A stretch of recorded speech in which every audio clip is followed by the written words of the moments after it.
Hello everyone. Hello hello hello hello, मेरी आवाज आ रही है?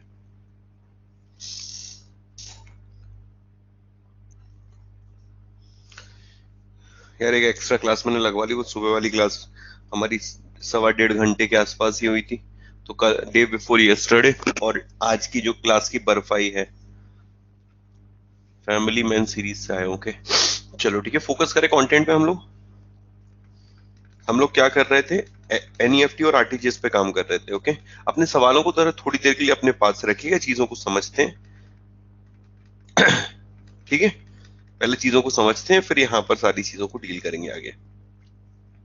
अभी मैं कुछ देख रहा था, व्हाट्सएप पे मैसेजेस पड़े थे मेरे पास कि सर एनईएफटी आरटीजीएस की कोई मिनिमम लिमिट होती है, कोई मैक्सिमम लिमिट होती है। एक बार एक ही बात हम लोग बार बार कितनी दफा कहें कि ना ही कोई मिनिमम लिमिट होती है, ना ही कोई मैक्सिमम लिमिट होती है। ना ही कोई मिनिमम लिमिट होती है, ना ही कोई मैक्सिमम लिमिट होती है। ठीक है, क्लियर है भाई? ना ही कोई मिनिमम लिमिट होती है, ना ही कोई मैक्सिमम लिमिट होती है। समझने वाली बात यह है कि ये जो टॉपिक हम लोग पढ़ने जा रहे हैं, इससे क्वेश्चन किस तरीके के एग्जाम में बनते हैं। काफी क्वेश्चन बनते हैं, कुछ रीसेंट अपडेशन भी हुए हैं, उनको भी हम लोग यहाँ फोकस करेंगे। यहां तक हम लोगों ने ये समझा था कि बैच ट्रांसफर का मतलब, तो मैंने आपको एक एग्जांपल दिया था बैच ट्रांसफर को लेके, कि मैं एक शॉप पे गया और मैंने कुछ लिया, तो उसने मेरे को क्या बोला कि हमारा आधा घंटे का बैच है, हम लोग आधे घंटे के बैच में जितने भी लोग आएंगे उनको होल्ड करते हैं, फिर उनको एक साथ हम लोग यहाँ पर ऑर्डर देते हैं। यही तो हम लोगों ने पढ़ा था। यस और नो मेरे भाई, ये बताओ, यही तो हम लोगों ने पढ़ा था, यस और नो?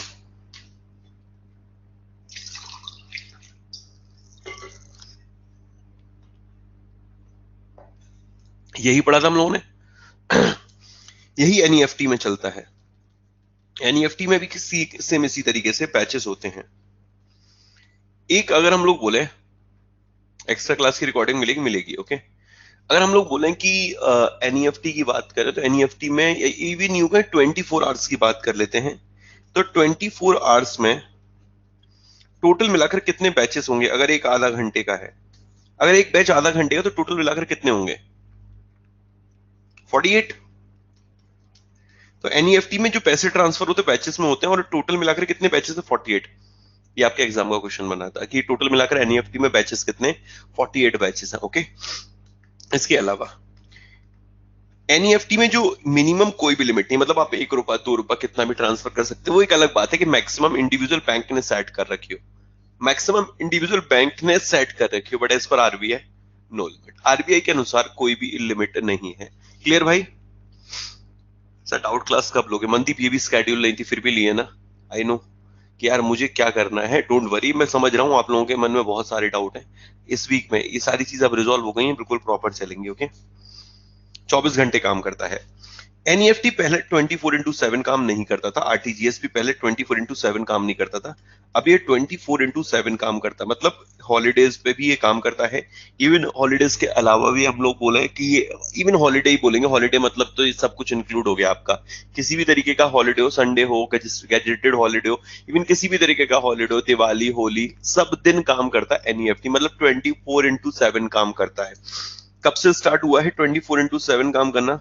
16 दिसंबर 2019 से, 16 दिसंबर 2019 से, 16 दिसंबर 2019 से इसने काम करना स्टार्ट किया है। और आरटीजीएस ने 14 दिसंबर 2020 से। यहां तक क्लियर है भाई? यहां तक कोई डाउट? सर इसके क्या बेनिफिट है? गोविंद यार एक बात बता, माइक का बेनिफिट क्या है? किसी काम आ रहा है, किसी काम आ रहा है, कैसे? यहां पर सेशन को लेने में। ओके, पानी का बेनिफिट क्या है? ये हमारी प्यास बुझा रहा है। ओके, हमारी लाइफ को रन करने के लिए। ऐसे ही एक जगह से दूसरी जगह, यानी एक अकाउंट से दूसरे अकाउंट में पैसे ट्रांसफर करने का भी कोई ना कोई जरिया है। तो ये एनईएफटी किस काम आ रहा है, तो ये सवाल है। तो इसका आंसर ये है, एक अकाउंट से दूसरे अकाउंट में पैसे ट्रांसफर करने का जरिया है। हर एक चीज की अपनी एक इंपॉर्टेंस है, किसी ना किसी पर्पस के लिए उसे बना रखा है। तो एनईएफटी जो बनाया गया कि अगर मेरे को आपके अकाउंट में पैसे ट्रांसफर करने हैं, आपको मेरे अकाउंट में पैसे ट्रांसफर करने हैं, तो कैसे करेंगे? एनईएफटी के through. Okay,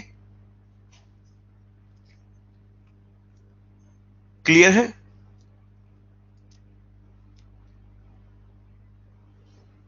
okay. Real time gross settlement, यहां पर जो पैसे ट्रांसफर होते हैं वो आपके बैचेस में नहीं होते हैं, क्योंकि यहाँ मिनिमम लिमिट क्या है, 2 लाख रुपए। अबे यार बैचेस में क्यों होंगे, पहले तो ये बताओ बैचेस में क्यों होते होंगे, बैचेस में क्यों करते हैं? अगर ये इंडिविजुअली डील करेंगे खर्चा कम होगा कि ज्यादा होगा? सर खर्चा ज्यादा होगा। प्रैक्टिकली सोचना क्यों? कोई 50 रुपए का ट्रांजेक्शन कर रहा है, कोई 500 रुपए का ट्रांजेक्शन कर रहा है, कोई 200 रुपए का ट्रांजेक्शन कर रहा है। अब ऐसे में मेरे भाई इंडिविजुअली इंडिविजुअली वो कितनों को डील करेगा, समझ रहे हो ना? लेकिन अगर ट्रांजेक्शन ही 2 लाख रुपए का है तो इंडिविजुअली डील करेंगे। ओके, तो जो ये रियल टाइम ग्रॉस सेटलमेंट है, इसमें मतलब होता है कि जैसे ही मेरे भाई रियल टाइम ग्रॉस सेटलमेंट, जैसे ही आपने यहाँ पर ट्रांजेक्शन किया, सामने वाले अकाउंट के इंस्टेंट तो नहीं कहते, हाँ ठीक है, आधा घंटे पौना घंटे में उसके अकाउंट में पैसे ट्रांसफर हो जाएंगे। इसमें जो मिनिमम लिमिट है वो यहाँ पर 2 लाख रुपीज है, मैक्सिमम लिमिट कोई नहीं है। कुछ मेरे से कहेंगे कि सर कुछ बैंक्स ने यहाँ पर इंडिविजुअल बैंक ने रेस्ट्रिक्शन लगा रखे, हो सकता है, होता है, लेकिन हमें एज पर आरबीआई काम करना है। No maximum limit but minimum 2 lakh rupees. Okay,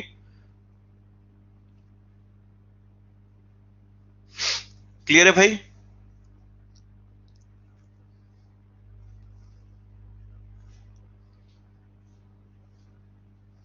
16 December NEFT का फॉर्मेशन नहीं है, 16 दिसंबर 2019 से ये 24/7 काम करना स्टार्ट किया है। और रियल टाइम ग्रॉस सेटलमेंट है 14 दिसंबर 2020 से इसने 24/7 काम करना स्टार्ट किया है। पहले, इससे पहले, इन डेट से पहले ये थे, ये काम कर रहे थे, लेकिन ये हॉलीडेज पे काम नहीं करते थे। ओके, ये जिस दिन सेकंड सैटरडे है, फोर्थ सैटरडे है, ऑल संडे तो है ही है, उन दिन काम नहीं करते थे। होली है, दिवाली है, कोई भी त्योहार है, कोई हॉलीडे है, गवर्नमेंट ने बोल रखा है, जीएच डिक्लेयर्ड है, उन पे काम नहीं करते थे ये। ओके, ठीक। अब चलिए आगे बढ़ते हैं, जरा देखिएगा, एक एक करके रीड करते हैं। आरटीजीएस पे आते हैं, रियल टाइम ग्रॉस सेटलमेंट पढ़ते हैं। The acronym RTGS stand for real time gross settlement. RTGS का पूर्ण रूप क्या है? Real time gross settlement. ये क्वेश्चन खुद में एक है, इस तरीके के क्वेश्चन आ जाते हैं, बहुत नॉर्मल क्वेश्चन है बट बहुत सिंपल है, बट फिर भी याद रखना what is the full form of RTGS, real time gross settlement. Real time means processing of instruction at the time they are received. तो जैसे ही यहां पर, जैसे ही इंफॉर्मेशन रिसीव हुई वैसे ही प्रोसेस कर दिया जाएगा। लेकिन एनईएफटी में क्या हो रहा था, इंफॉर्मेशन रिसीव हो रही है, हाफ एन आवर का बैच है, उसमें मेरे भाई स्टोर की जा रही, देन फिर प्रोसेस एक बैच किया जा रहा है। लेकिन यहां पर क्या है, जैसे ही इंफॉर्मेशन आ रही है वैसे ही उसको प्रोसेस किया जा रहा है, जैसे ही इंफॉर्मेशन आ रही है वैसे ही उसको प्रोसेस किया जा रहा है। रियल टाइम का मतलब समझ में आया? रियल टाइम का मतलब समझ में आया मेरे भाई? Real time means processing of instruction at the time they are received. Gross settlement means that settlement of fund transfer instruction occurs individually. मतलब क्या है यहां पर, इंडिविजुअली एक एक एक एक करके ट्रांजेक्शन की डीलिंग होती है बजाय बैचेस के। ओके, बजाय बैचेस के। तो gross settlement means settlement of funds transfer instruction occurs individually. Clear है? क्लियर है भाई इतना? अभी तक यहां तक कोई डाउट?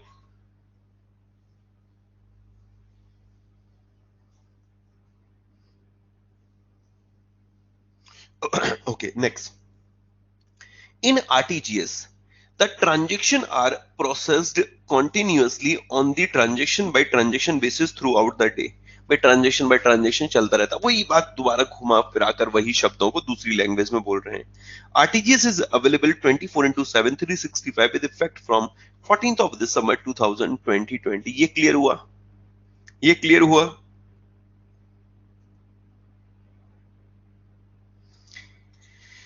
ये 14 दिसंबर 2020 से स्टार्ट हुआ है। आरटीजीएस बैच में नहीं करता, नहीं, आरटीजीएस बैच में ट्रांसफर नहीं करता।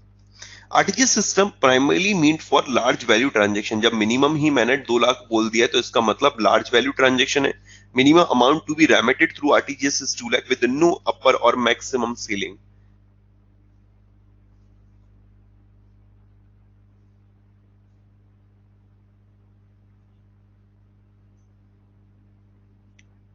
ओके, नेक्स्ट आगे देखते हैं। For funds transfer to go through RTGS, both the sending bank branch and the receiving bank branch need to be RTGS enabled। मतलब जहां से आपको पैसे ट्रांसफर करने हैं, जहां पर पैसे ट्रांसफर होने हैं वो दोनों आरटीजीएस इनेबल्ड ब्रांच होनी चाहिए, दोनों में वहां पर आरटीजीएस सिस्टम होना चाहिए। तब आप एक ब्रांच से दूसरी ब्रांच में पैसे ट्रांसफर कर सकते हैं, या जिस अकाउंट से कर रहे हैं, जिस अकाउंट में कर रहे हैं, वो जिन ब्रांचेस में है, they must be RTGS enabled. Okay, during the processing of RTGS transaction the credit will be given to customers account solely based on the account number provided in RTGS remit instruction message। मतलब यहां पर कहने का ये है कि जब कभी भी आप आरटीजीएस करते हैं तो वहां पर अकाउंट नंबर जो होता है उसको भाई सही डाला करिए, क्योंकि ये जो ट्रांजेक्शन है 2 लाख रुपए का है, कम का नहीं होता। लिखा है ना, during the processing of RTGS transaction credit will be given to customer, पैसा कस्टमर को दिया जाएगा account solely based on the account number provided in RTGS remittance instruction और मैसेजेस। ओके, सिंपल, इसमें कुछ दिमाग लगाने की चीज नहीं। In case of any delay, यहां से काम की बात चालू होती है। In case of any delay, अब आपने ट्रांजेक्शन किया बट सामने वाली पार्टी को पेमेंट रिसीव नहीं हुआ। इन case of any delay in returning the field payment, चलिए दूसरा आ गया यहां पर, सामने वाली पार्टी को पेमेंट रिसीव नहीं हुआ, मतलब आपका ट्रांजैक्शन फेल हो गया। इन case of any delay in returning the failed payment, तो ये वाली लाइन से पहले आएगा, पहले फेल हुआ, दूसरी फिर क्या हुआ कि उसका पेमेंट रिटर्न होने में डिले हुआ है। In case of any delay in returning the failed payment, the originating customer okay is eligible to receive compensation at current repo rate plus 2%। अभी वर्तमान में जो रेपो रेट चल रही होगी उस रेट से प्लस 2% से यहां पर उसको कंपनसेशन पे किया जाएगा। मतलब अगर मैंने ट्रांजेक्शन किया और मेरा ट्रांजेक्शन फेल हो गया तो जो ओरिजिनेटिंग बैंक होगा उसको कितना मिलेगा, मतलब कस्टमर की बात करें उसे कितना मिलेगा, उसको रेपो रेट जो वर्तमान में चल रही होगी, फॉर एग्जांपल अभी हम लोग बात करें 4% चल रही है, तो 4% प्लस 2% 6% की रेट से उसको यहां पर अमाउंट पे किया जाएगा apart from that failed amount. Okay, clear हुआ? Okay, next. UTR, Unique Transaction Reference Number, is a 22-character code used to uniquely identify transaction in RTGS system। अब RTGS सिस्टम जब भी आप करते हैं तो आपको एक नंबर मिलता है, इसका नाम है UTR, unique transaction reference number. ये 22 डिजिट का नंबर होता है, 22 कैरेक्टर का होता है, नॉट डिजिट, 22 कैरेक्टर का ये कोड होता है, जिसको कि आरटीजीएस सिस्टम में आपके जो ट्रांजैक्शन होता है उसको आइडेंटिफाई करने के लिए इसका इस्तेमाल किया जाता है। ओके, ठीक है, बहुत सिंपल पॉइंट है, ऐसे कॉम्प्लिकेटेड नहीं है मेरे भाई। सर उसका अमाउंट तो रिफंड, अरूप अमाउंट तो रिफंड होगा, लेकिन अगर रिफंड होने में उसे डिले हो रहा है, रिफंड होने में, भाई ट्रांजैक्शन फेल मेरे कारण नहीं हुआ, भाई ट्रांजैक्शन फेल हो गया, अब क्यों फेल हो गया वो एक अलग चीज है, लेकिन अगर ट्रांजैक्शन फेल हो गया, उसके अकाउंट से पैसा डेबिट हो गया, तो फिर उसको जब रिफंड होगा तो कैसे रिफंड होगा, भाई रिफंड तो होगा ना, लेकिन उसके साथ उसको अगर डिले होता है तो फिर उसको यहां पर मेरे दोस्त क्या बोला गया है कि करंट रेपो रेट प्लस 2% से यहां पर इसको अमाउंट पे किया जाएगा। ओके,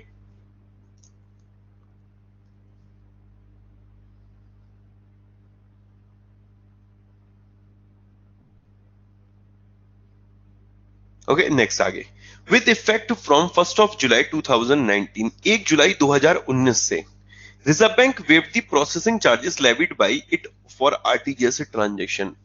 जो reserve bank of India processing charges लगाता है, प्रोसेसिंग चार्जेस, उसने उन प्रोसेसिंग चार्जेस को 1 जुलाई 2019 से क्या कर दिया है मेरे भाई, वेव ऑफ कर दिया है, बिल्कुल हटा दिया है। 1 जुलाई 2019 से जो प्रोसेसिंग चार्जेस होते हैं जो कि लगाए जाते हैं आरबीआई के द्वारा, उन चार्जेस को आरटीजीएस ट्रांजैक्शन के लिए वेव ऑफ कर दिया गया है। ओके, नेक्स्ट आगे, RTGS transaction undertaken after normal banking hours. अब समझो, जैसे कि हम लोग बोले नॉर्मल जो बैंकिंग आवर्स चल रहे हैं वो बैंकिंग आवर्स कंप्लीट हो गए, अब उसके बाद आरटीजीएस जो होता है वो किस सिस्टम पे काम करता है, किस मोड पे काम करता है, इस मोड को बोलते हैं हम लोग एसटीपी। मतलब कहने का ये है कि जब भी नॉर्मल बैंकिंग आवर्स के बाद काम होता है, आरटीजीएस से ट्रांजैक्शन होता है, तो वो ऑटोमेटिकली किस पर स्विच करता है मेरे भाई, वो यहां पर एसटीपी मोड के थ्रू काम करता है, स्ट्रेट थ्रू प्रोसेसिंग। वो आपके लिए नहीं है, वो इंटरनल है मेरे भाई, आप लोगों के लिए आरटीजीएस ही है। RTGS transaction undertaken after normal banking hours are expected to be automated using straight through processing. Clear हुआ भाई यहां तक?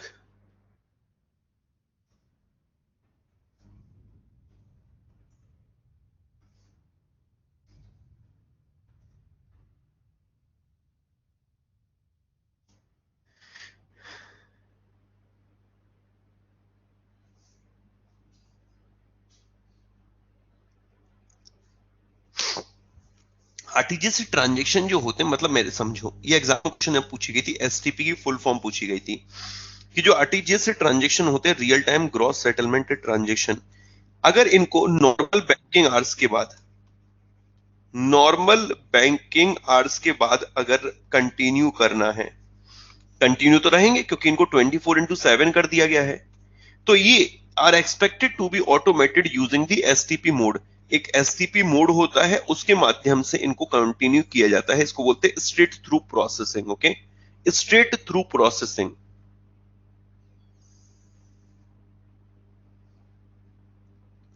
नेक्स्ट समझना, ये आरटीजीएस है, इसको रीड करना, ठीक है यहां तक। अब जरा आगे बढ़ते हैं, नेक्स्ट देखते हैं। अब आते हैं एनईएफटी पे, national electronic fund transfer. Sir ये सब पीओ में भी पूछा जा सकता है भाई साहब, ये पीओ में पूछा जा सकता है, क्या मजाक चल रहा है? डेफिनेटली पूछा जाएगा। NEFT, national electronic fund transfer, इसे क्या बोलते हैं हम लोग? National electronic fund transfer is a nation wide centralised payment system owned and operated by reserve bank of India. मतलब ये जो एनईएफटी सिस्टम है ये भी आरबीआई का है, आरटीजीएस सिस्टम ये भी आरबीआई का है।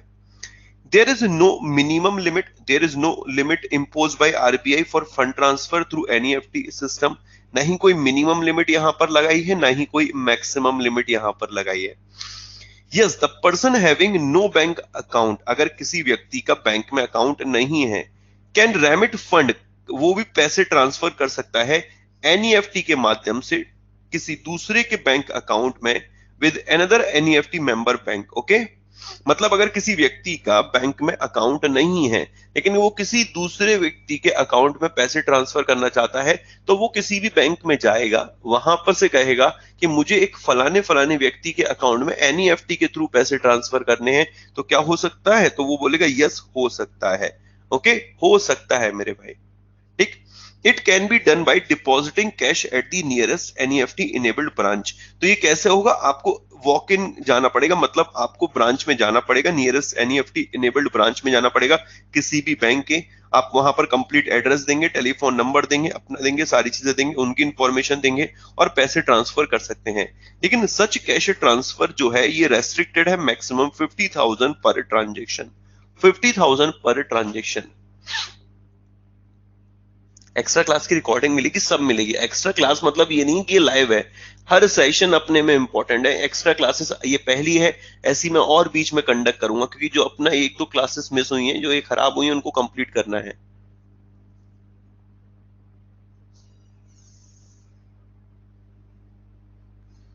सर शादी के बाद तो लेट नाइट क्लास नहीं चलाओगे ना? वाह वाह बेटा वाह,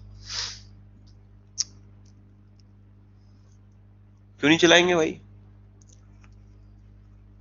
काम पूजा हमारी एनईएफटी, काम पूजा है। ओ पूजा भी आ गई है तो एनईएफटी। ओके सर, क्या आपका इनके अलावा किसी और मेथड से भी पैसे ट्रांसफर के? एनईएफटी, आरटीजीएस है, यूपीआई है, आईएमपीएस है।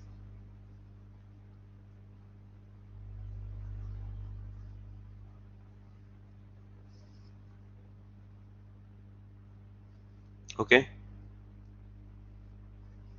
चलो, अकाउंट नहीं होगा तो 50,000 मैक्सिमम। हाँ जी, अगर आपका अकाउंट नहीं है, वैसे no minimum limit no maximum limit, लेकिन एक व्यक्ति का अकाउंट नहीं है तो वो किसी भी ब्रांच में जाएगा, वहां से वो 50,000 रुपए पर ट्रांजेक्शन ट्रांसफर कर सकता है, 50,000 per transaction. Okay,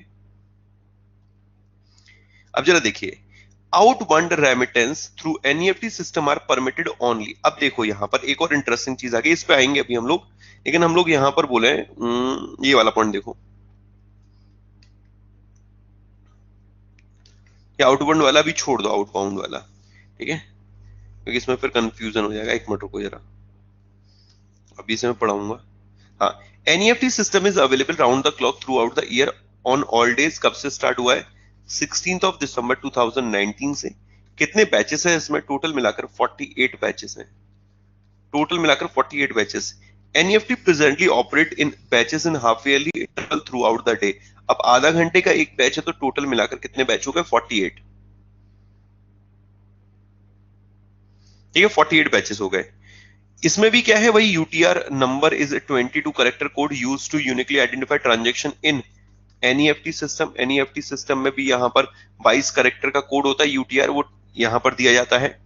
If it is not possible to afford credit in account of beneficiary for any reason, destination bank are required to return the transaction। भाई destination bank को transaction return करना पड़ेगा originating branch में, अगर सामने वाले बंदे के अकाउंट में पैसे नहीं गए हैं 2 घंटे के अंदर कंप्लीशन ऑफ द बैच।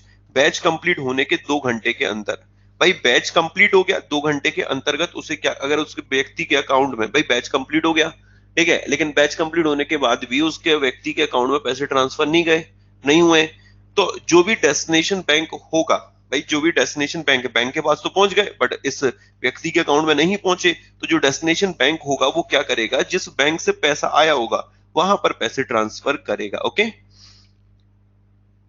ठीक है।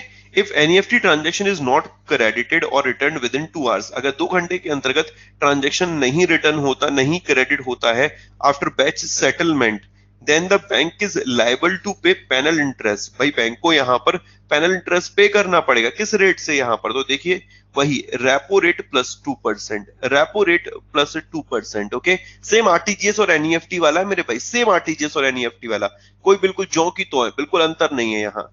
NEFT transaction after usual banking hours of bank are expected to be automated. देखो वही, अगर 24/7 इसे भी कर दिया गया यूजुअल वर्किंग आवर्स के बाद, ये भी किस पे स्विच कर जाता है? एसटीपी मोड पे। ये भी आपका एसटीपी मोड पे स्विच करता है, state through processing. Sir repo meaning बेटा ये फूफा है रेपो, ये हम लोग मॉनेटरी पॉलिसी में पढ़ेंगे। रेपो रेट क्या है? वैसे ये वो रेट होती है जिस पर बैंक, ये रेट ऑफ इंटरेस्ट से बैंक लोन लेते हैं आरबीआई से।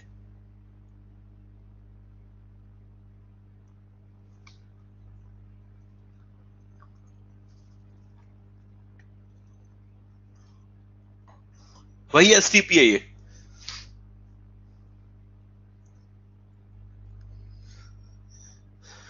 अमित यार, अमित वर्मा, ये इंडिविजुअल अपने बैच की बात हो रही है। इट इज नॉट टैपो rate, it is repo rate. टैपो रेट नहीं है, रेपो रेट है यार ये, 4%।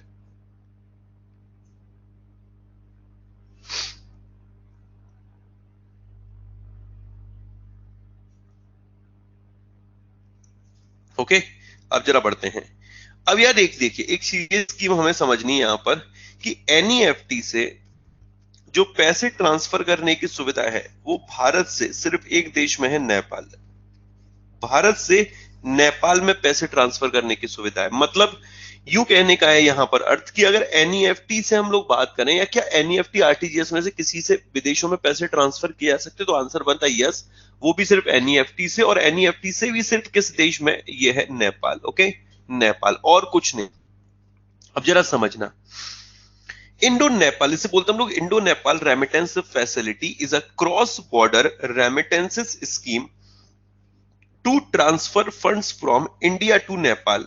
ये वो फैसिलिटी है जिसके माध्यम से भारत से नेपाल में पैसे ट्रांसफर किए जाते हैं, enabled under the NEFT scheme. The scheme was launched to provide safe and cost efficient avenue to migrant Nepalese worker। मतलब ऐसे नेपालीज वर्कर जो भारत में आकर काम कर रहे हैं, उनको यहाँ पर एक रास्ता दिया गया है, सेफ और कॉस्ट एफिशिएंट यहाँ पर एक रास्ता दिया गया, जिसके माध्यम से वो भारत से नेपाल में अपनी जो मनी है उसे रेमिट कर सकते हैं their families in Nepal. Okay, अपने परिवार को इंडिया से, ठीक है, इंडिया से नेपाल, इंडिया से Nepal. A remitter can transfer fund up to Indian rupee 50,000। वो भारतीय मुद्रा में 50,000 रुपए तक, रेमिट मतलब होता है ट्रांसफर करना, ठीक है। अ रेमिटर जो ट्रांसफर करने वाला है can transfer fund up to Indian rupee 50,000, वो 50,000 रुपए तक का फंड ट्रांसफर कर सकता है। मैक्सिमम परमिसिबल अमाउंट है from any of the NEFT enabled branch in India. The beneficiary would receive fund in Nepalese rupee, और जो बेनिफिशियरी होगा उसको जो फंड रिसीव होगा वो नेपलीज रुपी में रिसीव होगा। किस में होगा मेरे भाई? नेपलीज रुपी में। इसको ध्यान से सुनिएगा, इसको पढ़िएगा मेरे भाई, नेपलीज रुपीज में इन फंड को ट्रांसफर किया जाएगा। ओके। इसके अलावा मेरे दोस्त, अब जरा समझना है इनको। Is it necessary for the remitter to maintain an account with a bank branch in India? क्या एक व्यक्ति जिसको पैसे ट्रांसफर करने हैं, ठीक है, एक व्यक्ति जिसको पैसे ट्रांसफर करने हैं, क्या उसका बैंक में अकाउंट होना चाहिए भारत में? तो आंसर बनता है no, this is not mandatory. ये मैंडेटरी रिक्वायरमेंट नहीं है कि आपका बैंक में अकाउंट होना चाहिए। ओके। इस योजना के तहत एक व्यक्ति जो कि पैसे ट्रांसफर करना चाहता है, walk in customer can transfer fund up to 50,000 by depositing the cash at the remitting bank branch. Okay. जिस ब्रांच से ट्रांसफर आप करा रहे हैं वहां पर जाकर 50,000 आप कैश में, यहां उसके में वहां से 50,000 कैश में जाएंगे, जमा करेंगे और वहां से फिर ट्रांसफर कर सकते हैं। ओके।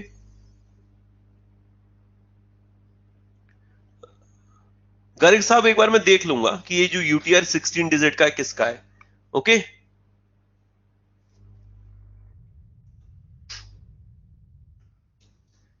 नेक्स्ट वाला जरा पॉइंट पढ़ना।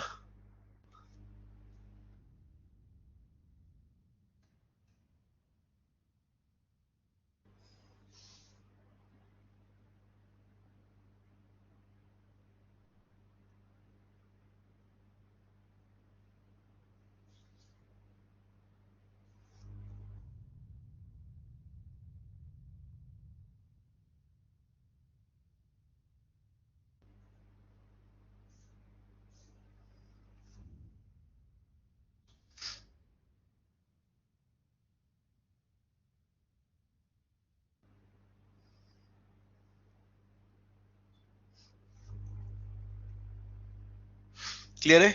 मतलब are there any restriction on the number of remittances? सवाल यह है कि नंबर ऑफ रेमिटेंसेस पर कोई रेस्ट्रिक्शन होती हैं? तो आंसर बनता है yes. An originator in India, एक व्यक्ति जो भारत से पैसे ट्रांसफर करना चाहता है, is allowed to remit a maximum 12 remittance in a year under the scheme. इस योजना के तहत एक ओरिजिनेटर है जो कि क्या कर सकता है, मैक्सिमम 12 रेमिटेंस कर सकता है, 12 12 ट्रांसफर कर सकता है। ओके। क्लियर है? यहां तक क्लियर है भाई?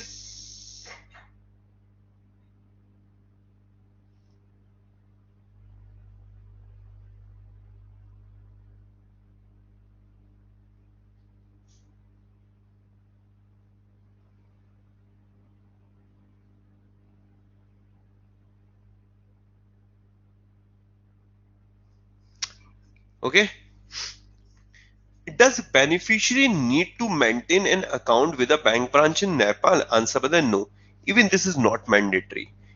It would be idle if beneficiary maintain an account. ये अच्छा होगा यदि, यद्यपि वह व्यक्ति जिसके अकाउंट में पैसे ट्रांसफर हो रहे हैं वो अकाउंट मेंटेन करता है नेपाल में ब्रांच में, बैंक ब्रांच में, ठीक है। लेकिन in Nepal, Indo Nepal remittance facility is handled by Nepal SBI limited.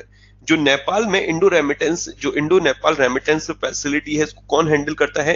Nepal SBI limited. Okay. Clear है भाई? समझ में आया? रेमिटिंग बैंक मतलब होता है जहां से पैसे ट्रांसफर हो रहे हैं। बेनिफिशियरी मतलब जिसके यहां पर पैसे ट्रांसफर हो रहे हैं।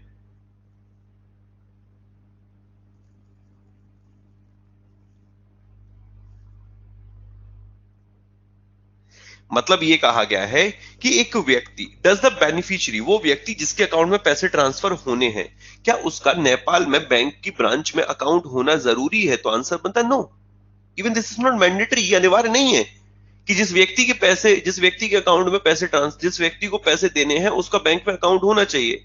अब भाई नेपाल एसबीआई लिमिटेड में पैसा चला जाएगा, वो वहां से जाकर ले लेगा। भाई जो नेपाल एसबीआई लिमिटेड है, जो इस इंडो नेपाल रेमिटेंस फैसिलिटी को वहां पर हैंडल कर रहा है, वहां पर पैसे चले जाएंगे, वहां से वो जाके व्यक्ति ले लेगा। ओके। अगर वो अकाउंट मेंटेन कर रहा है तो ये अच्छा है। मतलब ये नहीं बोला जाता कि आइडल सिचुएशन है, ये आइडल है कि हाँ बेनिफिशियरी, ये अच्छा है कि वो अकाउंट मेंटेन करे। अगर नहीं भी कर रहा है तो कोई दिक्कत नहीं है, पैसे उसको पहुंच जाएंगे। फिर वो कैसे लेगा? उसकी आईडी प्रूफ वगैरह, ऑब्वियसली यार। हर्षिता ये तो अंडरस्टूड है। तो यहां से भेजेंगे कैसे? दीपा साहा आप अपने घर से निकलिए बाहर, बेटा निकलो जरा, थोड़ी देर के लिए निकलो घर से बाहर, आसपास देखो कोई बैंक दिख रहा है, उस बैंक में जाओ, उस बैंक से पूछो कि आपको है ना नेपाल में पैसे ट्रांसफर करने हैं, तो वो कहेंगे आइए बिल्कुल पैसे ट्रांसफर किए जाएंगे, आप बताइए कहां पर करने हैं, किस अकाउंट में करने हैं, उसकी डिटेल दीजिए, आईडी प्रूफ दीजिए, एड्रेस प्रूफ दीजिए, कंप्लीट एड्रेस दीजिए, अपना दीजिए, उनका दीजिए, सारी चीजें फर्निश करिए और करे आइए मेरे भाई। रेमिटेंस मीन्स सर, रेमिटेंस मतलब होता है पैसे ट्रांसफर करना, रेमिट फैसिलिटी, ट्रांसफर करने की फैसिलिटी।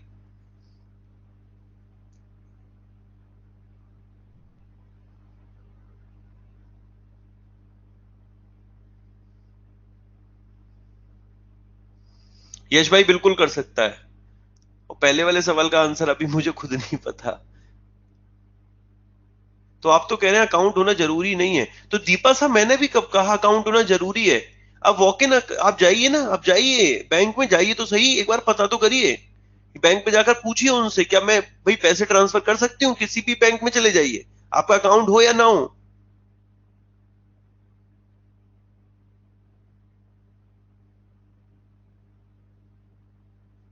सर सामने वाले का अकाउंट नहीं है तो अकाउंट नंबर कैसे देगा यार दोस्त तन्वी? ये नेपाल एसबीआई लिमिटेड जो है इस फैसिलिटी को मेंटेन कर रही है, तो ये फैसिलिटी यहां पर है, तो यहां पर जाकर आप पैसे ले लेंगे यहां से।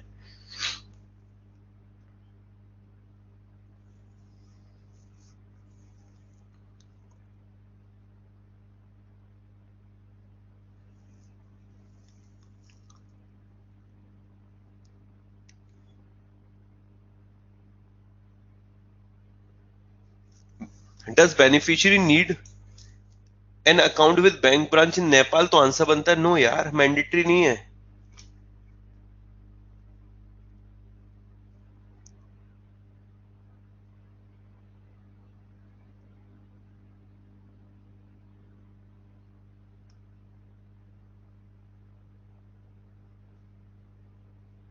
आपने गलती से अकाउंट नंबर बोल दिया इसलिए कंफ्यूज हो रहे हैं बाकी सब। मैंने कौन सा अकाउंट नंबर बोल दिया? अच्छा अकाउंट नंबर देना पड़ेगा ये सारी चीजें?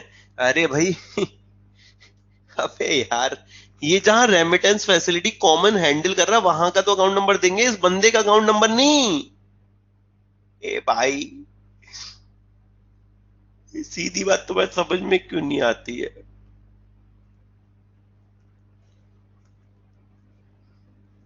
अब आते हैं एक और फैसिलिटी आईएमपीएस पे। ओके,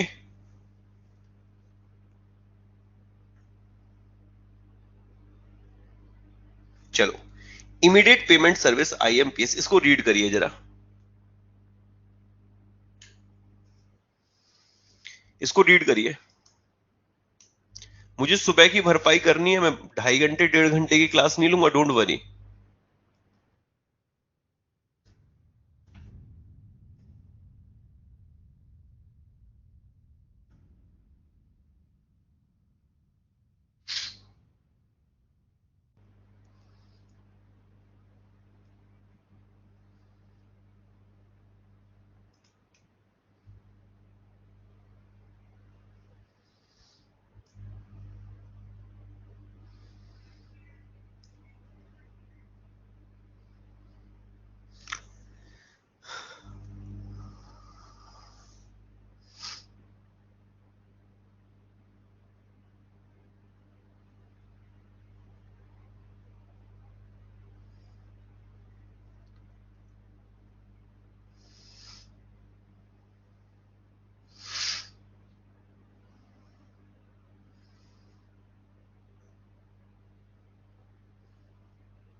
वो यूटीआर 16 डिजिट का ही दिखा रहा है एनईएफटी में मेरे भाई, वो आरटीजीएस वाला कॉपी हो गया है, बट मैं एक और बार उसमें और कंफर्म कर लूंगा और सारी चीजें, ठीक है। चलो, अब देखो सबसे पहले 24x7 यही काम कर रहा था। असल में हम लोगों ने यूपीआई जो पढ़ा नहीं, यूपीआई, यूपीआई ना, it is advance version of IMPS, it is advance version of IMPS, IMPS का ही एडवांस वर्जन है मेरे भाई ये UPI. Okay, immediate payment services को 22 नवंबर 2010 को श्यामला गोपीनाथ के द्वारा लॉन्च किया गया था। आईएमपीएस के माध्यम से 24/7 365 ट्रांसफर हो सकता है। Bank should have approval from RBI for mobile banking. तो इसे क्या बोलते हैं हम लोग, मोबाइल बैंकिंग सर्विसेज। लेकिन इसके लिए क्या करना पड़ता है, आरबीआई से अप्रूवल लेनी पड़ती है। ओके, आरबीआई से अप्रूवल लेनी पड़ेगी।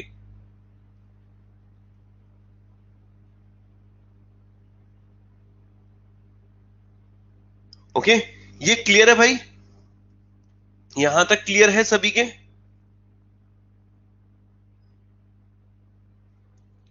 24/7 आईएमपीएस काम करता। अब आपको पता है कि जो एनईएफटी करना है या आरटीजीएस करना है हमें, तो वहां पर जो कोड इस्तेमाल होता है वो होता है IFSC code. IFSC code. Okay, अगर हमें आईएमपीएस भी करना है तो हमें एड पे ही तो करना पड़ेगा मेरे भाई। एड पे ही तो करना पड़ेगा, बिना पे ही ऐड करे तो काम चलेगा नहीं। एड पे ही तो करना ही पड़ेगा, यस और नो भाई? एड पे ही तो करना ही पड़ेगा ना। और उसमें भी आप आईएफएससी कोड से, मैं एक्सिस बैंक से करता था, आईएफएससी कोड इस्तेमाल करेंगे, अकाउंट नंबर इस्तेमाल करेंगे।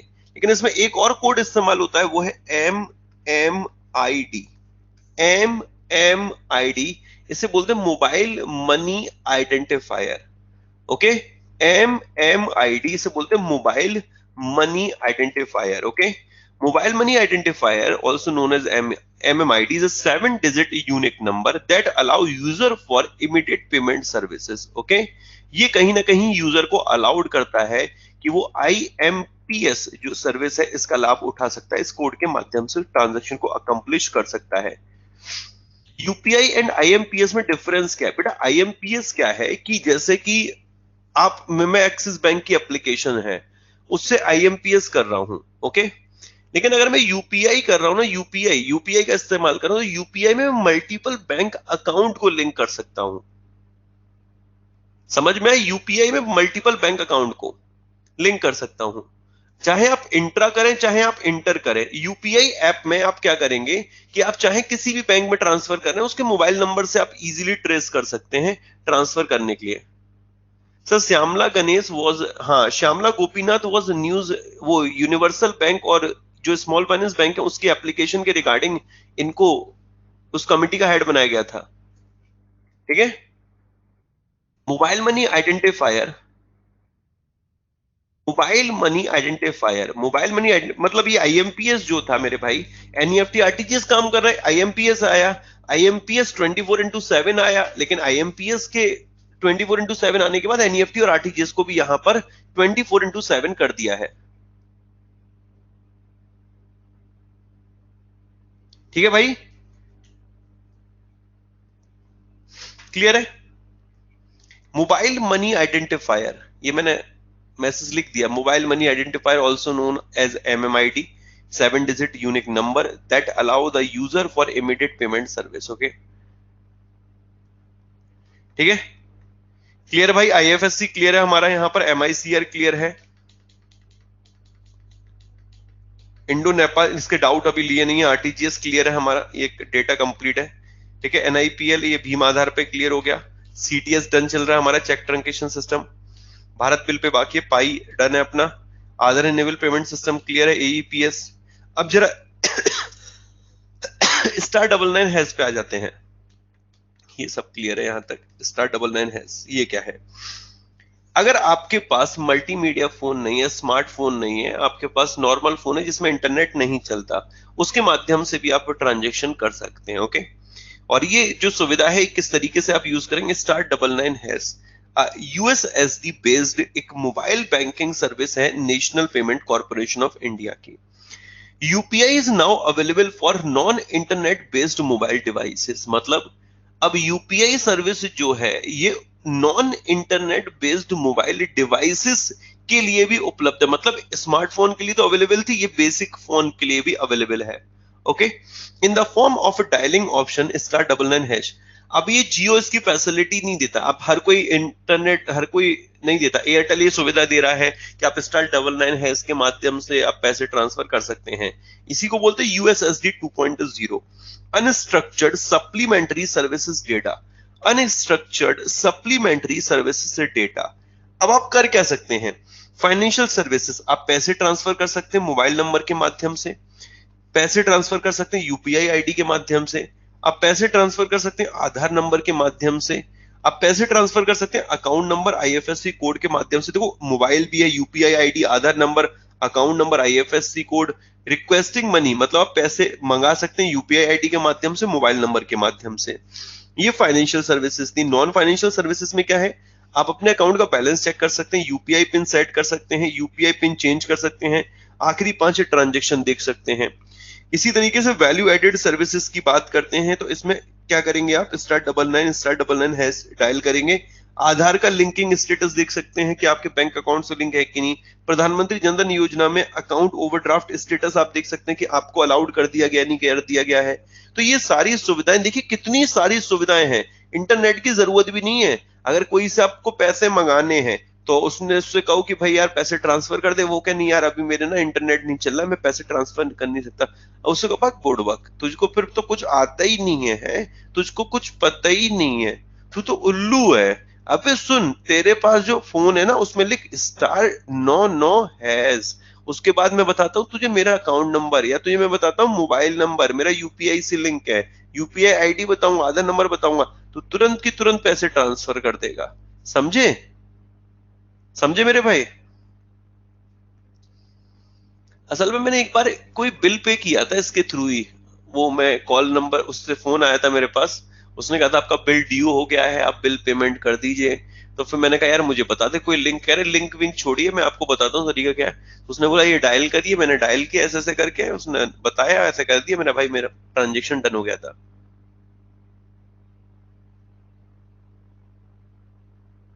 सर अभी ट्राई करूं हो जाएगा? हाँ अभी ट्राई करो, अभी हो जाएगा। मैं अपना आधार नंबर बता रहा हूँ, ट्राई करो मेरे भाई, तुरंत ट्राई करो इसको, जल्दी करो ट्राई, देर क्यों कर रहे हो? सभी के सभी ट्राई करो, ठीक है? अरे एक ट्रांसफर करना है भाई, टेंशन मत लो। हाँ, अब लोग सोच रहे कि अरे सर आप ऐसे कैसे बात कर दिए हैं। मोबाइल बैंकिंग होना चाहिए इसके लिए बेटा, नॉर्मल *99 हेयर स्टाइल कर लो, जरूरत भी नहीं पड़ेगी कुछ करने की, ये मोबाइल बैंकिंग ही तो चल रही है।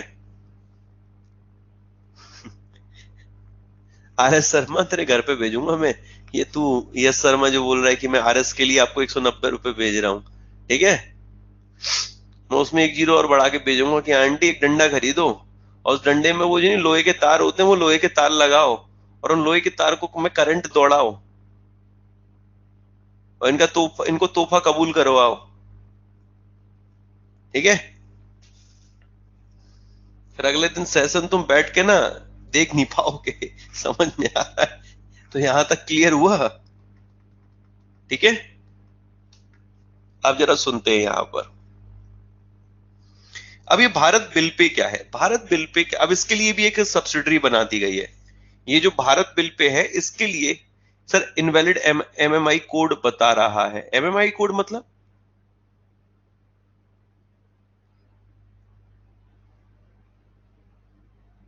डायल करने पर आपके में नहीं आ रहा होगा ना, आपके एयरटेल की सिम है, जियो की है, जियो की होगी तो नहीं आ रहा, जियो सुविधा नहीं दे रहा है, एयरटेल की तो उसमें सुविधा है ये वाली। अब भारत बिल पे के लिए हाल फिलहाल एक न्यू सब्सिडरी बनाई गई है, किसके द्वारा? एनपीसीआई के द्वारा, जो कि इसके ट्रांजेक्शन को पूरा डील करेगी। ओके, इसका नाम है एनपीसीआई, एनपीसीआई भारत बिल पे लिमिटेड। क्या नाम है मेरे भाई? एनपीसीआई भारत बिल पे लिमिटेड। असल में ये भारत बिल पे है क्या है? आपको क्या करना पड़ता है? मल्टीपल बिल पेमेंट करने हैं, तो उसके लिए आपको अलग अलग अलग अलग भाई ये विंडो ओपन करो, वो विंडो ओपन करो। तो एनपीसीआई ने क्या अनाउंस किया कि हम लोग भारत बिल पे सिस्टम लेकर आते हैं, और इस बिल पे सिस्टम को कंसेप्चुलाइज सिस्टम बनाया गया, एनपीसीआई के द्वारा से लॉन्च किया गया। It is a one stop ecosystem, एक स्थान है for payment of all bills providing an interoperable and accessible anytime anywhere bill payment service।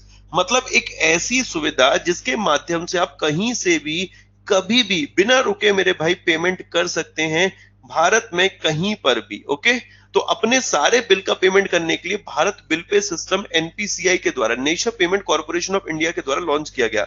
और इसी के लिए यहां पर ये जो एनपीसीआई है, इसने एनपीसीआई भारत बिल पे लिमिटेड है। एनपीसीआई है उसने अपनी एक होली ओन्ड सब्सिडरी है, इसकी 2 सब्सिडरी हो गई अब, 100% कैपिटल इसमें इसकी ओन्ड है, इसको बनाया गया है। और ये जो न्यू एंटिटी है, इसने 1 अप्रैल 2021 से काम करना भी स्टार्ट कर दिया है। ठीक है, एक तो ये इसमें होगा क्या, जो भारत बिल पे है वो ऑफर क्या क्या करता है सर, डीटीएच का, गैस का, education fee, water, municipal taxes, NETC, FASTag recharge, loan repayment, insurance, cable, housing society, subscription fees, hospital, credit card, club, association, इन सब के जितने भी फीस हैं, टेलीकॉम, इलेक्ट्रिसिटी, सबका एक ही जगह से आप बिल पेमेंट कर सकते हैं। और ये मेरे भाई एक मजबूत सिस्टम एनपीसीआई के द्वारा बनाया गया। ठीक है,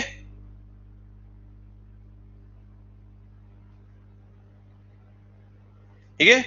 तो Bharat bill pay National payment corporation of India has been authorized by reserve bank of India as the Bharat bill payment central unit. तो ये जो एनपीसीआई है, आरबीआई ने इसको क्या बनाया है, बीबीपीसीयू, यानी कि Bharat bill payment central unit के तौर पर एनपीसीआई काम करेगा and is responsible for setting business standard. और सारे रूल्स एंड रेगुलेशन जितने भी होंगे, प्रोसीजर होंगे, वो सारे एनपीसीआई इसके लिए बनाएगा for technical and business requirement for all participant. Bharat bill payment operating unit यानी कि BBPOU is a entity that is authorised by reserve bank of India. It can be a bank और non bank, मतलब जो Bharat bill payment operating unit है उनके तौर पर यहां पर बैंक भी हो सकते हैं, नॉन बैंक भी हो सकते हैं, जो कि Bharat bill payment operating unit के तौर पर काम करेंगे। अभी हाल फिलहाल आरबीआई ने बीबीपीओयू के तौर पर काम करने के लिए किसको ऑथोराइज किया है, किसको ऑथोराइज किया मेरे भाई, किसी को भी पता हो?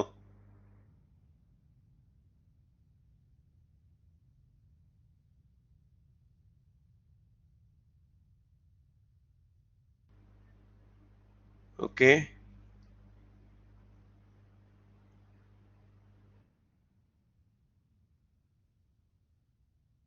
किसी को भी आइडिया हो?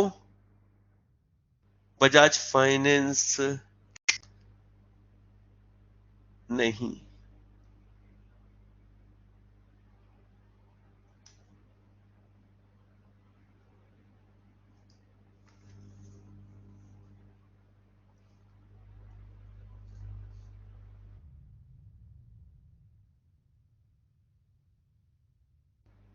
बहुत सारी हैं जिनको कि अलाउड किया गया है, ठीक है, एक नहीं है। लेकिन रिसेंट की अगर मैं बात करूं तो ढूंढना इसका आंसर मुझे बताना, रिसेंट में क्या टाइम तो हो गया है।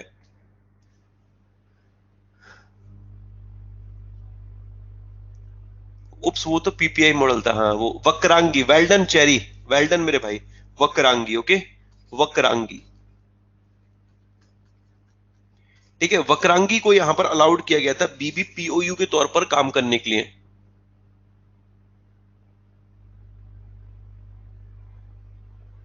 कभी आप बेटा कहते हैं, कभी आप छोरा, कभी भाई बहन, कभी आप बेटा कहते हैं, कभी छोटा भाई, दिक्कत क्या आ रही है तुम्हें, है बताओ? तुम सब मेरे बड़े बहन भाई हो, ओके, ऐसा ना बोला करो, दर्द होता है। तो ये भारत बिल पे क्लियर हो गया। ठीक है, बकरांगी वाली पुरानी न्यूज है, गुंजिता पुरानी है।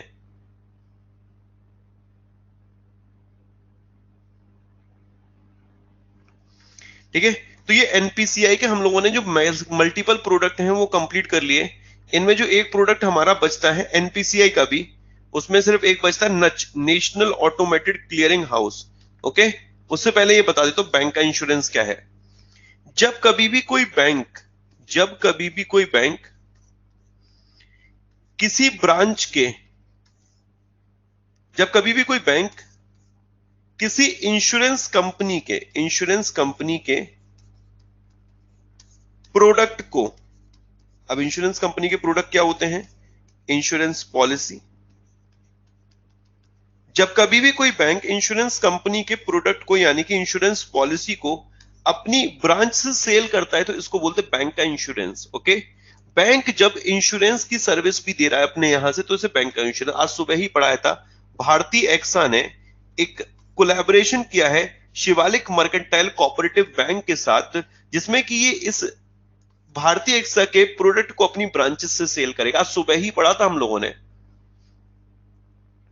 याद आ रहा हो आप लोगों को? बजाज था या भारती था, भारती था जहां तक। तो bank insurance is a relationship between a bank and insurance company that is aimed at offering insurance और insurance benefit to banks customer. Okay sir, new UPSI का नया बैच स्टार्ट होगा बेटा। मे आई हेल्प यू लग रहा हूं तुमको, है होता रहता है यहां पर, तो टेंशन ना लिया करो, ठीक है। टैप्स ऑफ एटीएम क्लियर है अपना यहां तक। ये स्विफ्ट कोड बाकी है, अभी नच बाकी है, दो चीज हमारी बाकी है इसमें जो मेजर है, नच और स्विफ्ट। इसके अलावा जरा बैक करते हैं सेशन।